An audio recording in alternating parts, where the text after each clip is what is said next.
You're listening to the Colts Blue Zone podcast with Mike Chappell and Dave Griffiths.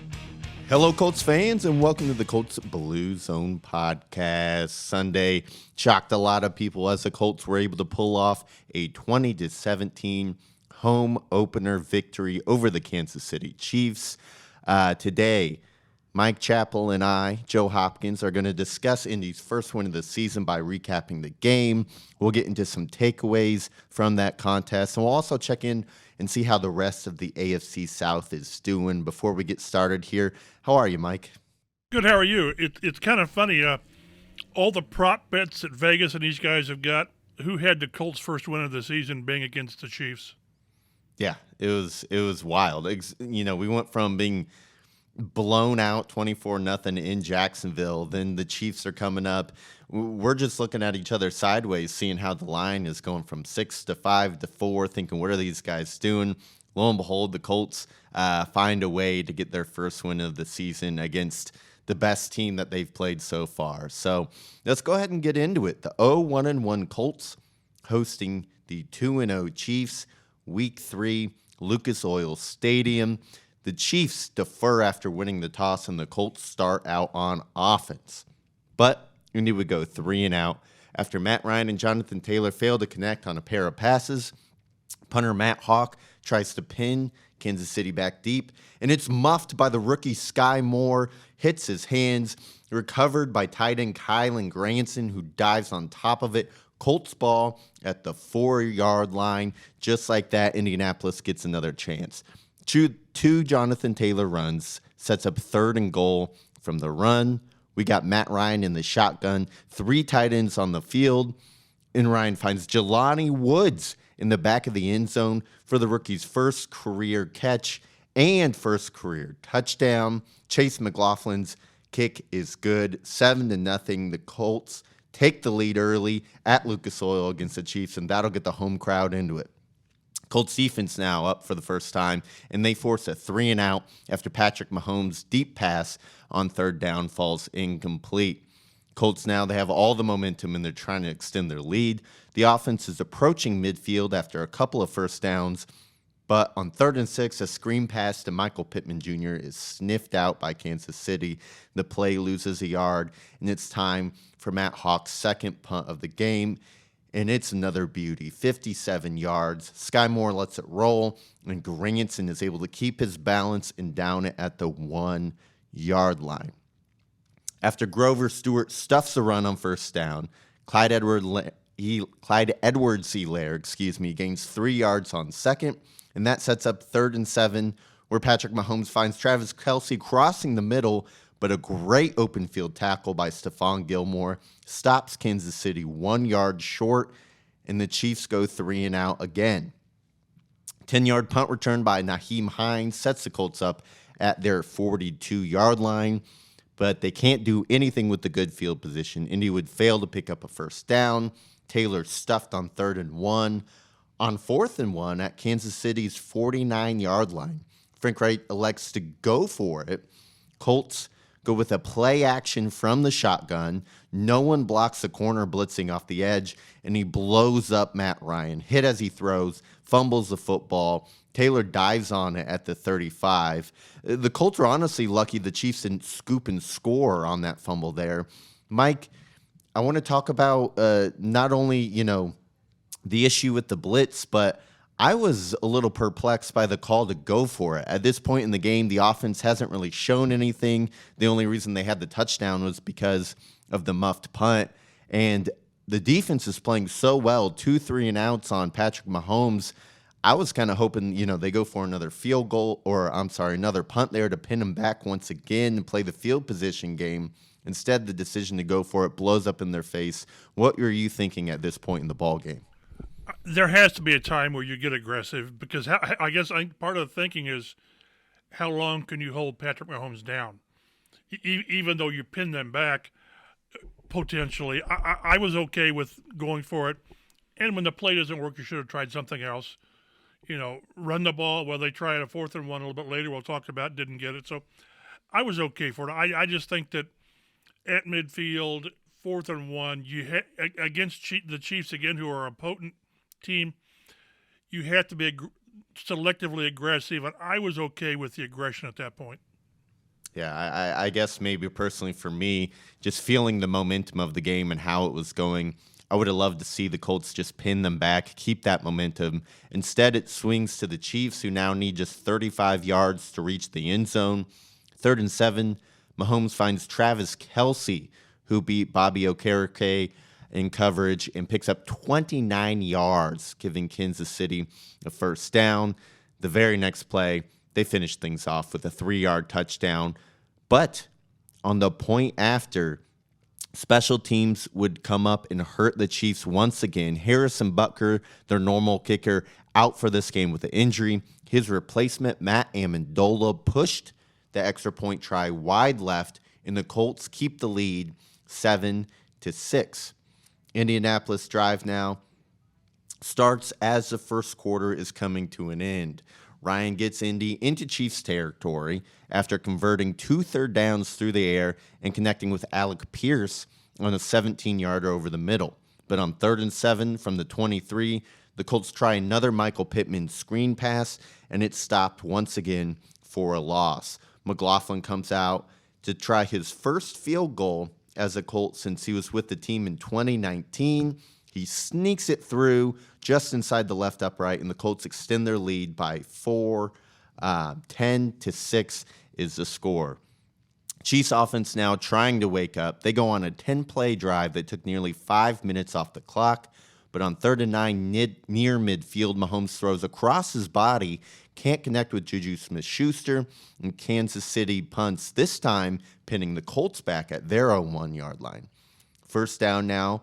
Ryan, out of the shotgun, gives Pierce a jump ball down the right sideline. The rookie comes down with it. Beautiful catch for a 30-yard gain. That'll give you some breathing room. 2nd and 9 now. Ryan scrambles to his left, but he doesn't feel the pressure chasing him down from behind. He's hit as he tries to throw. Fumbles. This time, the Kansas City defense is able to come up with it. Chappell, this was kind of a theme throughout the day where it seemed like Matt Ryan wasn't feeling some of the pressure around him, and it resulted in a couple of fumbles. Yeah, this is the one that bothered me the most because, again, he breaks containment because of pressure, and once he kind of gets to the corner, he's got to realize there's pursuit, and the pursuit's going to be quicker than he is, and that's one. There was one later in the game where Mahomes had a similar play, and he threw it away as he was going down, and that, obviously, in retrospect, that's what Ryan should have done. You have to kind of understand your limitations, and outrunning anybody behind you is not one of his strengths. Certainly not. This gives the Chiefs great field position. They take over at the Colts' 21-yard line. 10-yard pass to Smith-Schuster, 9-yard pass to Clyde Edwards-Helaire, and a 1-yard run by Travis Kelce gives the Chiefs a 1st and goal from the 1-yard line with 2 minutes and a half left. 2 minutes left in the half, that is. A couple plays later, Edwards-Helaire would slip into the end zone. The Chiefs take the lead 12-10 and decide to go for it, make up for the mixed extra point from earlier. Mahomes scrambles, keeps the play alive, finds Travis Kelce near the goal line. Kelce loses the ball as he hits the ground, but it's ruled a catch and a score. 14-10 Chiefs with the lead now by a full 4 points. Mike, what did you think of the call there? I get I'm probably a little biased. I didn't think that it should be called a catch, let alone a catch and a score. They were talking on the broadcast that the officials sort of had to make the initial call that as soon as he was down, as soon as his knee hit, he was across the goal line before other things happened. So I didn't agree with it either because it looked like he never really crossed the goal line, and then certainly didn't have control as he hit the goal line. But that's one. It's again, they called it 2 points on the field, and I guess it was hard to overturn. But from what I saw, it should have been overturned. Yeah, Kelce, in my opinion, doesn't really have full control of the ball the whole time. It's kind of, wobbling around in his hands, and then he completely loses it as he goes to the ground. I still have no idea what a catch is in the NFL, but the Chiefs get 2 points for it. Colts now have 1 minute and 46 seconds left to retake the lead before the half. But Matt Ryan throws 3 straight incompletions, but a defensive holding on third down extends the drive for the Colts for a moment. First down, after the penalty, Matt Ryan is sacked by Frank Clark, who I believe on that play completely just tossed Danny Pinter out of the way, who had a tough game at that right guard position. Colts would have to punt, but not without making the Chiefs use all of their timeouts. Indy is able to hold Mahomes for the final 34 seconds in that half, and we go into halftime with a 14-10 ball game. Chiefs now get the ball to start the third quarter, and they're driving. After converting 4th and 1, the Chiefs have a first down at the Colts' 13-yard line. Mahomes then picks up 10 more yards with his legs, setting up a 1st and goal from the 3. Colts stuff the Chiefs on 1st and 2nd down. 3rd and goal from the 2. Mahomes' pass for Kelsey is knocked away by Kenny Moore, who was just face guarding him on the play, but was lucky enough not to get called for a penalty and to have his arm right where it needed to be to knock the ball down. 4th down, a delay of game penalty on Kansas City pushes them back from the 2 to the 7, where they then opt for the field goal too far out to try and go for the touchdown. Kansas City's 14-play, 7-minute drive ends with just 3 points, and it's still one-score ball game, 17-10. Colts with the ball and a healthy dose of Jonathan Taylor and a 26-yard pass to Michael Pittman gets them inside of Kansas City's 20 down to their 19. But on 2nd and 3, Taylor is stuffed for a 3-yard loss. Then on 3rd down, no one decides to block the linebacker, blitzing right up the middle. Ryan is sacked for an 11-yard loss, backing the Colts up to their 33-yard line. McLaughlin comes out for a 51-yarder, and it's good with room to spare. Colts trim the lead down to 4, 17-13. Mike, I don't know about you, but it was a great feeling seeing a Colts kicker hit a kick from 50+. Yeah, and we talked earlier about this. At times, you're going to have to opt for those long field goals, and you've got to have faith that your kicker gives you the chance. And I tell you, over his career, it's kind of funny. I was more confident in the 51-yarder than I was his shorter one earlier. Was it 42 yards or 43 yards, whatever it was? Those are the ones that McLaughlin's had problems with. Remember, he was 10 for 21 on 40-plus yard kicks, 40 to 49. So you just have, in games like this, you've got to be able to finish drives. Certainly you want touchdowns, but failing touchdowns, put points on the board so you continue to put pressure on the other team, in this case, the Chiefs. Yep, and in this case, McLaughlin gives them right what they need. Chiefs looking to respond, and they drive again into Colts territory. 1st and 10 at the 23. Quiddipace stuffs Jerick McKinnon for a 1-yard loss. Incompletion on 2nd down sets up 3rd and 11. The pass rush gets to Mahomes, who can't step up into the throw. His pass falls short of his intended wide receiver. And on 4th and 11, the Chiefs send out their field goal unit to try a fake field goal, but the Colts are all over it. They're ready for it. The holder's pass falls incomplete, and the Colts take over at their 24, still down just 4 points with a little over 13 minutes left in this game. You know, if you want to argue fake punt or fake field goal, it was 4th and 11. It's not like you needed 3 yards or whatever. And I thought I saw somewhere where somebody said, well, if the guy doesn't overthrow Noah, they get the first down. Okereke was there. He would have run him out of bounds after about 2 yards. So I think that showed you the incredible lack of confidence that they have in the backup kicker, which, again, like I say, you've got to have confidence that your kicker can do his job. And in this case, I don't believe Andy Reid did. Yeah, special teams really swung this game. It was huge, and we'll get a little more into that during takeaways. Colts now still down by a few points. They take over at their 24. Let's see, just over 13 minutes left in the ball game. After a quick first down, Pittman gets him in the Kansas City territory with a 25-yard catch and run. On 3rd and 6 from the 36, Matt Ryan finds Granson right near the first down marker. It's initially ruled a first down, but Kansas City challenged the spot and won. 4th and short from the 31-yard line. Colts go for it. Jonathan Taylor takes the handoff and tries to dive over the pile, but the Chiefs are right there to meet him. They stop Taylor, and the Colts again turn it over on downs. Indy's defense now trying to come up with another big stop. It's 3rd and 13. Mahomes buys time and finds Juju Smith-Schuster, who breaks a tackle and takes off for a 53-yard gain, the longest play for the Chiefs on the day. But the Colts would prevent Kansas City from gaining another first down. Pressure on 3rd and 7 forced Mahomes to just throw the ball away, and Amendola comes out to try a 34-yard field goal and sails it wide left. It's still a 17. Basically a PAT.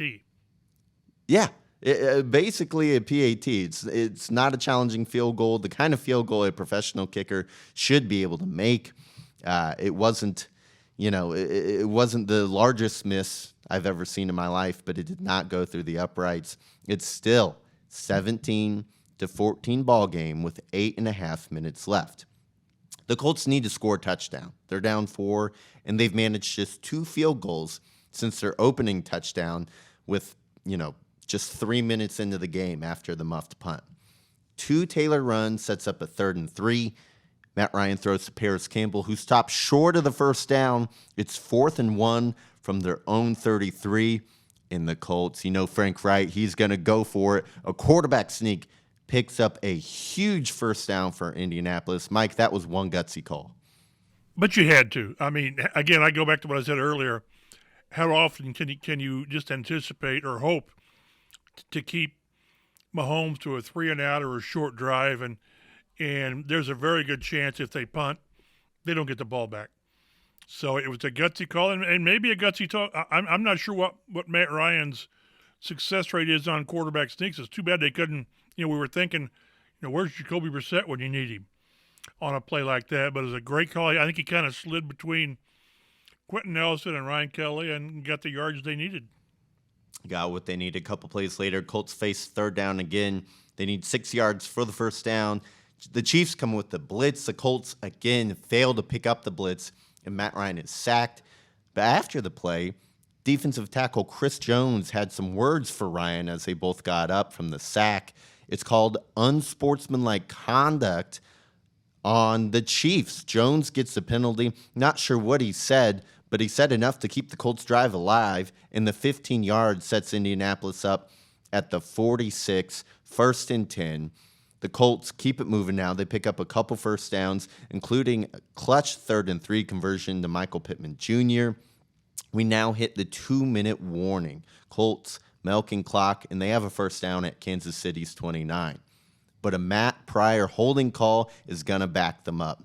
Now, 1st and 20. A draw play on first down gets 13 yards back. Taylor with a nice run on that one. Matt Ryan then finds Pierce on a comeback for 14 more yards. Clock still ticking, down to about 30 seconds. It's first down at the 12-yard line. Ryan goes to Pierce again, but this time it's knocked away. Good play by the defender. 2nd down now, 24 seconds left. Ryan in the shotgun. He finds who? Big Jelani Woods once again. Woods crossing the middle. It's a touchdown. The Colts take the lead.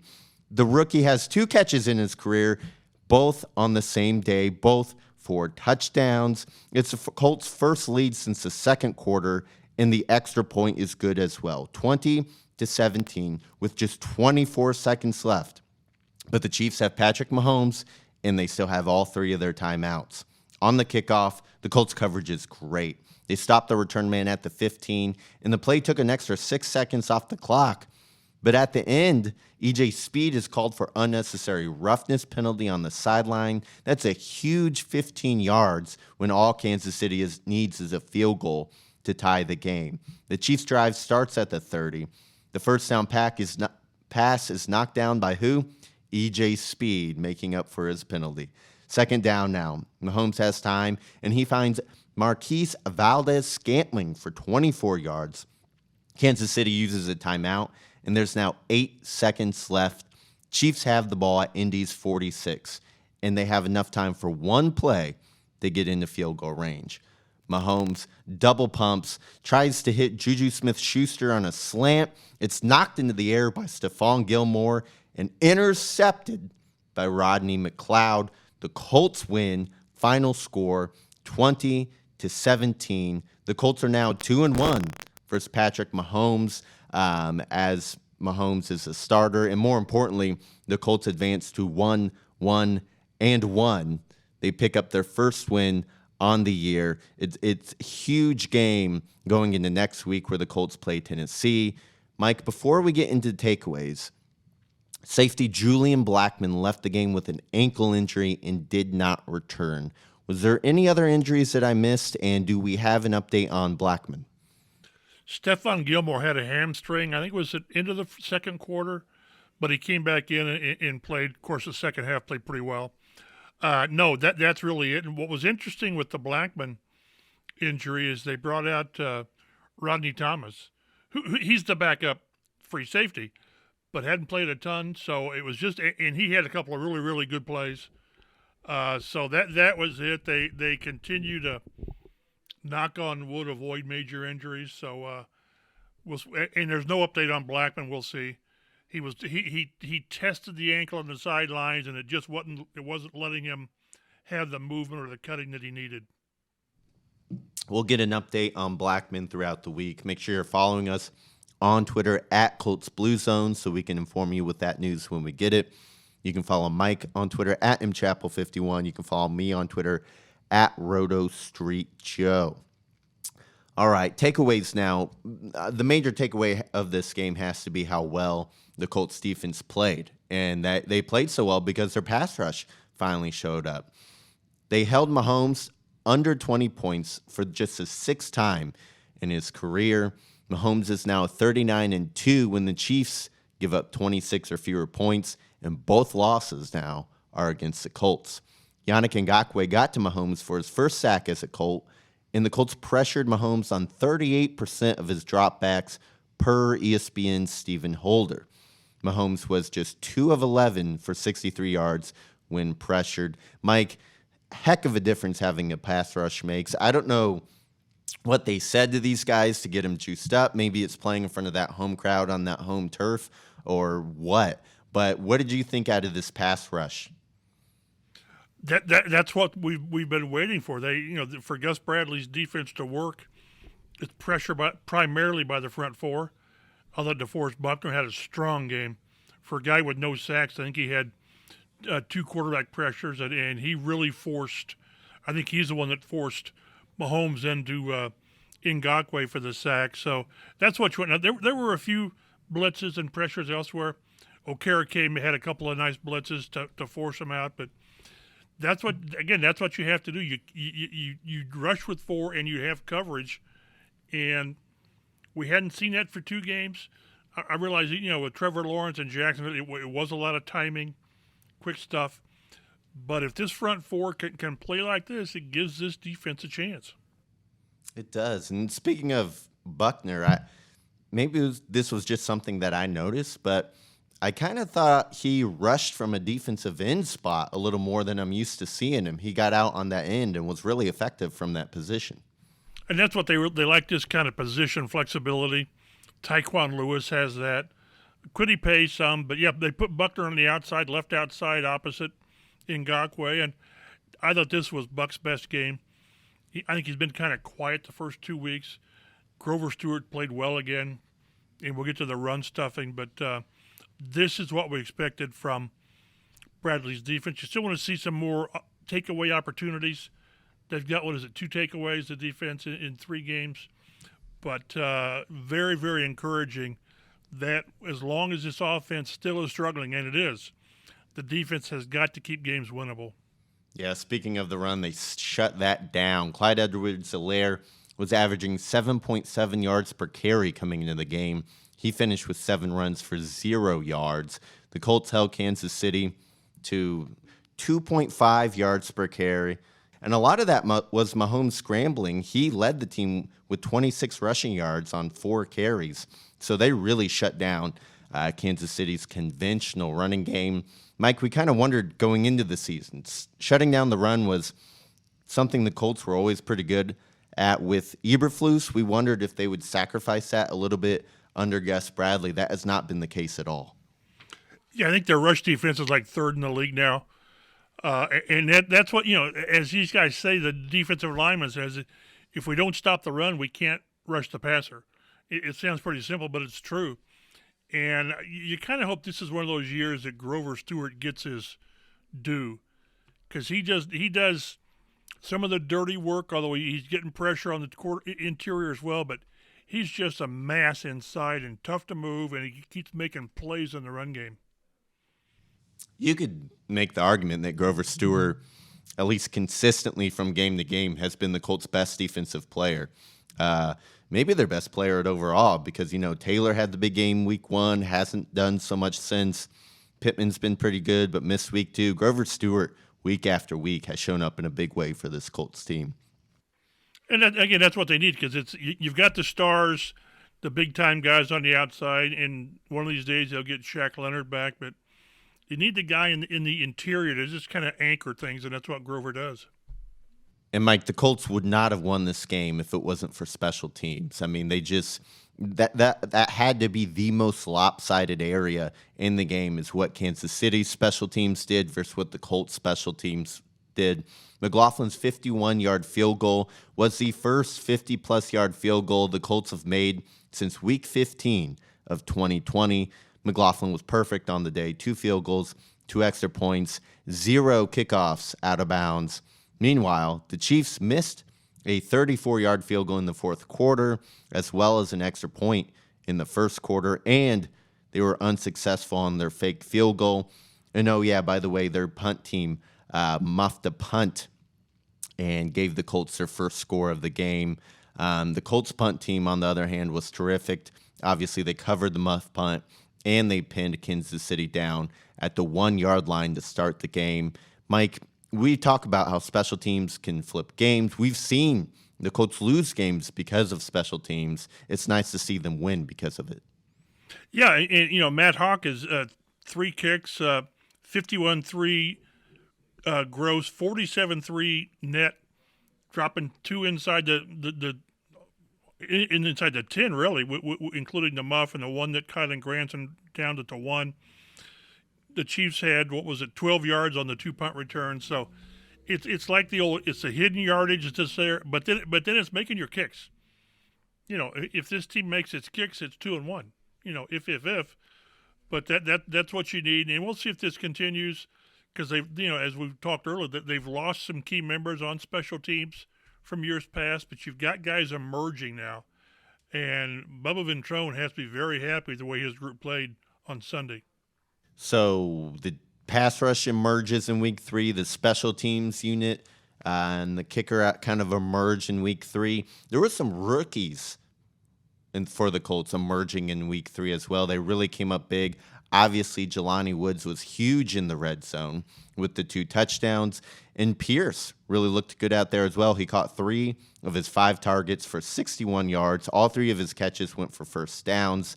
And you mentioned Rodney Thomas, the 7th-round rookie, filled in at safety. He played 35 snaps, targeted just twice, and had a terrific pass breakup on a deep pass where, it was called back for offensive holding anyway. But if he doesn't knock that pass away and cover quite a bit of ground to do so, that's a touchdown for the Chiefs. Obviously, the holding took it back anyway, but Rodney Thomas really played well on that play. And if Blackman misses extended period of time, they're really going to need him and the veteran McLeod to step up. Yeah, no, it's funny. There's always these little notes and things about players. And Jelani Woods, it's just kind of crazy. He's the first Colts rookie tight end with 2 receiving TDs in a game since John Mackey in 1963. So, and they've had some good tight ends. So, he's just scratching the surface. But it was good to see both Woods and Pierce make plays. The 14-yarder that Pierce made on the winning drive where he stretches, and that's a tough catch. That's just a tough catch. And he's coming off of the concussion. And Ryan was asked after the game, you see these guys in practice and they make plays. How do you know if it's going to transition into games? He said you just have to find out in games. Are they going to flinch? And these rookies, at least in this game, didn't flinch. Yeah, it was. I was laughing on my couch for that Woods first touchdown because he jumped way too early, but it didn't matter. He was so wide open, he was still able to make the catch.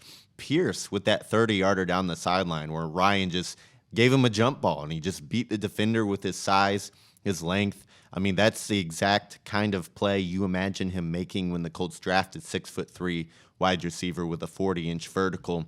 Very encouraging to see the young players step up on an offense where we talked about the Colts were counting on rookies to make large contributions if they were going to go far this season because they didn't have established depth at tight end, at wide receiver. We kind of wondered, how were the Colts going to replace Jack Doyle's blocking? Well, it turned out to be Mo Alley-Cox staying in to block a little bit more. He stayed in to block on Jelani Woods' first touchdown, and relying on rookie Woods, the second-year man Granson, to be more pass catchers, where Mo Alley-Cox is more reliable in the blocking game, and so he has to take over a little bit more of those duties and can't always go out in the route to catch a pass. Last takeaway here, Mike, there's still a lot of work to do left on offense, specifically on the offensive line. Matt Ryan was sacked 5 times against the Chiefs, and that's the second week in a row he was sacked 5 times. So the 37-year-old is going to be sore. Too early in the year to get your quarterback this beat up. The Colts have to figure something out. Not only was he sacked 5 times, but he fumbled on 2 of the sacks. 12 sacks so far this year for the Colts. It's currently the 3rd most behind just Cincinnati and Washington, who both have 15. But still, Matt Ryan was 27 of 37 for 222 yards, a pair of touchdowns, 0 interceptions, and he was 8 of 10 on the game-winning drive. Talk to me about pass protection. Listening to the broadcast, Tony Romo, who knows a thing or two about being a quarterback in the NFL, he was kind of explaining that a lot of the blitzes that weren't picked up was due to a lack of communication between Ryan, the center, the running back. The Colts have to get this figured out. God, there had to be, 4 or 5, maybe 6 free shots, guys coming in free. And that, he just says that's, and some of it was up the middle, a couple of times it was on the edge. The fumble, or the early fumble where, I don't know if it was Snead or someone comes off in Ryan's face, just clean. And when you don't have time to, he was saying throw it, but boy, I tell you, you've got to give the play a little bit of time to develop. And when the guy times it that well and gets in, and then the ones up the middle are concerning because whether that's the quarterback and the center not being together, there was a couple where Ryan steps to his right to help Pinter or to double team somebody and just gave the guy a clean shot, Bolton or somebody up the middle. But you cannot. It's a great win. What's good about this? You play Houston and do so many things wrong, and it's hard to make them teaching moments in a positive way because you tie. In this one, at least you've got teaching moments and you can win.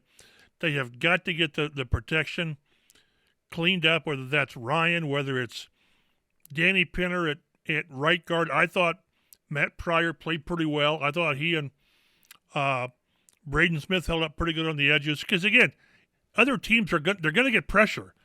KC's got some good pressure people. So, but you just can't give these clean shots on a quarterback who's not going to evade clean shots like that. And part of it, again, is on Ryan. We go back to the one where he fumbled when he's rolling to his left and he's got someone behind him. You got to have better pocket presence than that. But at least they can do this cleanup act from a win. But there is things to clean up, including the run defense or the rushing game. It's not there yet. It's not quite there. Taylor was held to 71 yards on 21 carries. He and Hines averaged just 3.2 yards per carry together. And the Colts as an offense averaged just 3.8 yards per play. The more that I keep talking here, the more I wonder how they were able to come away with the victory. That just kind of shows how glaring the special teams were, how glaring the defense were. Those two units really carried this team. And, of course, Matt Ryan and the offense came up big in the fourth quarter when they needed it, go on that long drive. They were helped by Chris Jones personal or unsportsmanlike conduct penalty. Mike, do you know what he might have said or have any idea how that got called on him? Because that really did give the Colts a second chance where they probably would have had to punt. There has to be a list of like 5 or 6 words that you just can't say. And he obviously said one of them. The pool report with the official after the game, he said he used abusive language towards Ryan. Chris Jones really didn't elaborate a lot. Although I tell you, he didn't complain a whole lot. I mean, in a play like that, if a player is really believes he shouldn't have been penalized, he's more demonstrative. We tried to get to Matt Ryan after the game, and he just wouldn't get into it. And of course, Ryan knows what he said. They were face mask to face mask, so he heard whatever was said. But that was such a huge play because the Colts were sending the punt team on, and they might not have got the ball back. So you just have to watch it. I'm guessing this will come out. The official said what was said will be in the official's report. Maybe that gets out to the media. I don't know. But it's you just can't put your defense, your team, in that situation because it erased a great play, a sack, and it allowed the Colts still had to make plays, but it gave them a chance to make plays. It did.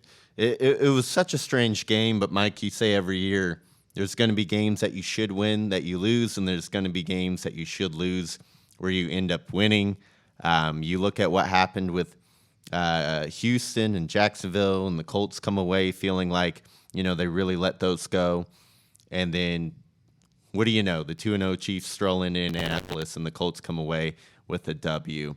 Let's take a look around the AFC South here before we wrap things up. Jacksonville leads the division at 2-1 after just obliterating the Chargers in LA 38-10. Mike, Trevor Lawrence has arrived. He was 28 for, I believe that's 39, for 262 yards, 3 touchdowns, no turnovers.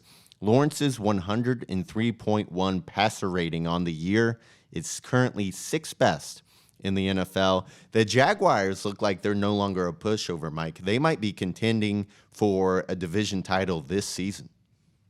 It's amazing what a legitimate coach and a legitimate offensive coach can do for the number 1 pick in the draft.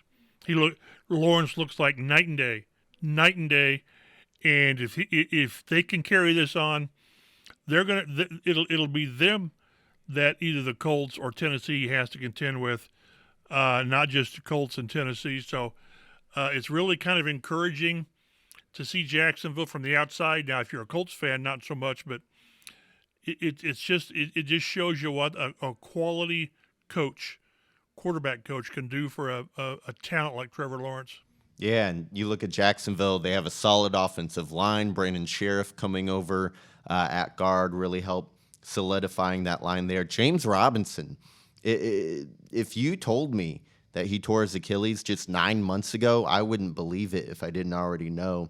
He had another 100 yards rushing on Sunday, and he's the only player that has a rushing touchdown in each of the 3 weeks to start this season. He looks excellent. No, by the way, they have a first-round pick running back behind him who's explosive and can do some things as well. Excuse me.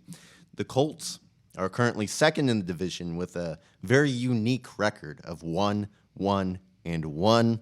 The Titans are third. They got their first win after holding off the Raiders' late comeback attempt. They won 24-22, stopped a Raiders 2-point conversion that would have tied things up late in the game. Derrick Henry had his most productive outing of the season with 143 rushing yards and a touchdown on 25 touches. 5 catches from Henry. Don't always see that. The Colts host the 1-2 Titans this Sunday.